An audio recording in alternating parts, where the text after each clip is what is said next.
Hello friends, কেমন আছো তোমরা সবাই? আশা করছি সবাই বিন্দাস আছো। আজ আবার একটা সানডে, আর আজ আমার এক পিসি ওর ফ্যামিলিকে নিয়ে বেলুড় ঘুরতে এসছে। যেহেতু আমার বাড়ির সামনে, তাই আমাকেও ফোন করে ডেকে নিয়েছে, আর আমিও নাচতে নাচতে চলে এসেছি। চলো তাহলে সবাই মিলে আজ বেলুড় ঘুরে আসা যাক। কুটিঘাট থেকে লঞ্চ ধরে এই পারে এলাম। শীতের সময় বুঝতেই পারছো, খুব তাড়াতাড়ি অন্ধকার হয়ে যায়। আর তারপরে আজকে সানডে, তাই মন্দিরের মধ্যে দেখছি যথেষ্ট ভিড় রয়েছে। দেখছো কত ভিড়। তার উপর এখন সন্ধে আরতি হওয়ার সময়। দেখো এখানে বড় স্ক্রিনে সন্ধে আরতি লাইভ দেখাচ্ছে, কিন্তু তাতে কি আর পোষায়? নিজের চোখে যতক্ষণ না বাবাকে দেখতে পাচ্ছি ততক্ষণ মনে শান্তি নেই। তাই হাঁটতে হাঁটতে সামনের দিকে এগিয়ে গেলাম। ভেতরে তো বিশাল ভিড়, আর সামনেও চার পাঁচটা ভিড়ে ভিড়।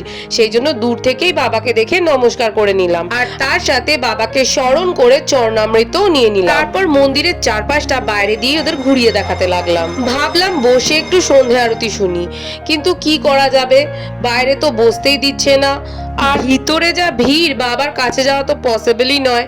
তাই বাইরে ঘুরতে ঘুরতেই আমরা সন্ধে আরতি কানে শুনে অনুভব করে নিচ্ছিলাম। আর কি করা যাবে।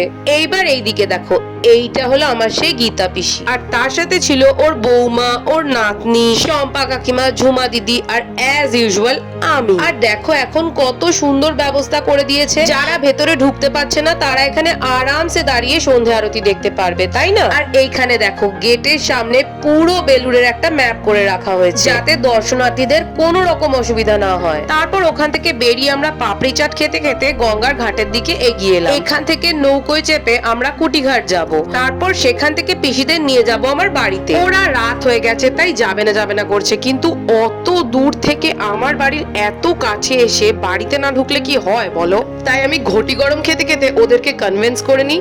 তোমাদের সাথে আবার দেখা হচ্ছে পরের ভিডিওতে। আপাতত টাটা।